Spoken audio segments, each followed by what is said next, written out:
3 থেকে 4 মাস man, just only 3 months to 4 months, just 120 দিন বা 90 দিন, জাস্ট 90 দিন তুমি যদি পড়াশোনা করো, তুমি যদি পরিশ্রম করো, তুমি যদি সর্বোচ্চ এফোর্টটা নিজে দাও, তুমি এত কিছু চেঞ্জ করতে পারতেছো। What stopping you? তোমাকে থামাচ্ছে কে? তোমাকে থামানোর কেউ নেই, তুমি একা।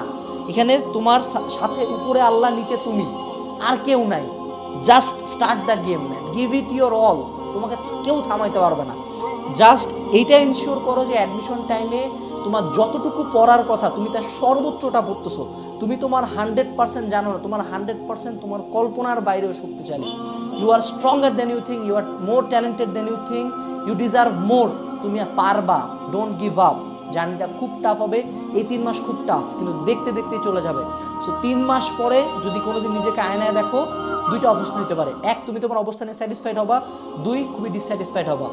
ওই একটা কথা আছে না যে the bill of regret is higher than the bill of pain. মানে তুমি পেইন থেকে যতটুকু না রিগ্রেট কষ্ট পাবা, তোমার যদি রিগ্রেট থাকে যে আল্লাহ, আফসোস থাকে যে ইস আমি যদি আরেকটু পড়তাম, সেটা কিন্তু আরো বেশি। সো এরকম কোনো যাতে আফসোস না থাকে।